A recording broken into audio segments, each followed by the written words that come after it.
Good morning all of you. देखिए बेटा, अपना लेसन नंबर 2 चल रहा है। लेसन नंबर 2 हमारा आज समाप्त हो गया है। अब हम ये इम्पोर्टेंस क्वेश्चन देखेंगे। अति लघु उत्तरीय प्रश्न।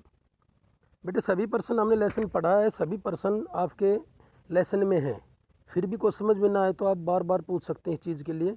लेसन नंबर 1 देखिए, अति लघु उत्तरीय प्रश्न में संतुलित आहार को परिभाषित कीजिए। ये हमने समझा आपको। पोषण को परिभाषित कीजिए।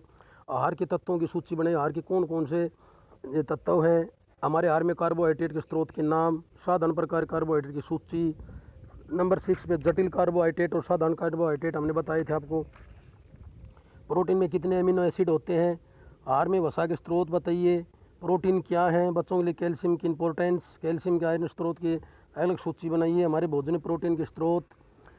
हमारे आहार में विटामिन ए के स्रोत के नाम बताइए। 2 ऐसी बीमारी बताइए जो प्रोटीन की कमी से होती है। हमने बताया था मरमस और क्वाशियोकोर बीमारी है। डाइटिंग के बारे में 4 मिथक, जो डाइटिंग के बारे में जो मिथकों के विचार हैं उनके बारे में बताना। स्थूल खनिज के नाम और हमारे आहार में हिस्सा होने चाहिए।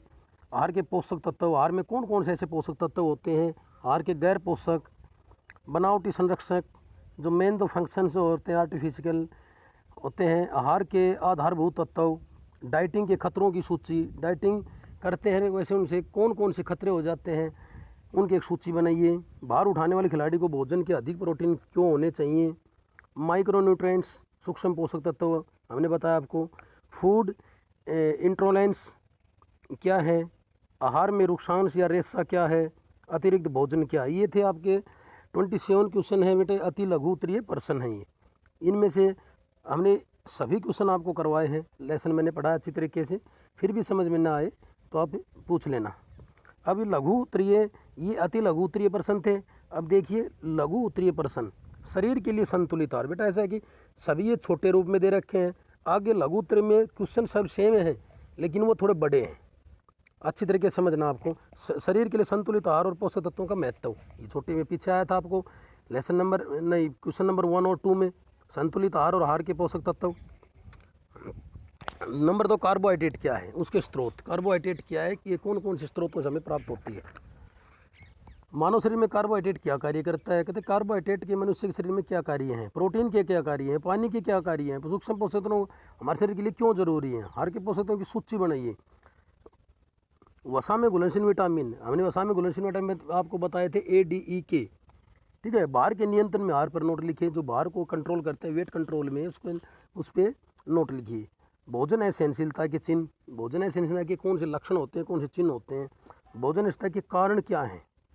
भोजन सहनशीलता के प्रबंधन की चर्चा कीजिए। उसका कैसे प्रबंध किया जाए उसके ऊपर हम चर्चा करेंगे।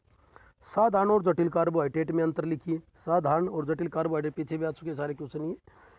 बॉक्सिंग और कुश्ती जैसे खिलाड़ियों को जल्दी से वजन कम करना चाहते हैं, डाइटिंग में कमियों की व्याख्या कीजिए। जैसे कुछ प्लेयर्स होते हैं, एथलीट्स होते हैं, जैसे बॉक्सिंग और कुश्ती में होते हैं, वो जल्दी से कम समय में अपना वजन कम करना चाहते हैं, तो डाइटिंग की जो कमियां हैं उनके बारे में व्याख्या कीजिए। डाइटिंग की हानियाँ कौन कौन सी होती हैं, तो कोई 4 हानियों के नाम बताइए। वसा हमारे लिए क्यों उपयोगी है या नहीं है, इसके बारे में चर्चा करेंगे। मोटापे को कैसे रोका जा सकता है, रोकने के 2 तरीके।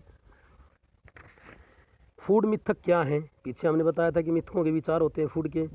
और डाइटिंग से जुड़े कोई 3 मिथक, और डाइटिंग से जुड़े 3 मिथकों के विचार बताइए। आहार के अत्यावश्यक घटक प्रोटीन के बारे में संक्षेप में बताइए।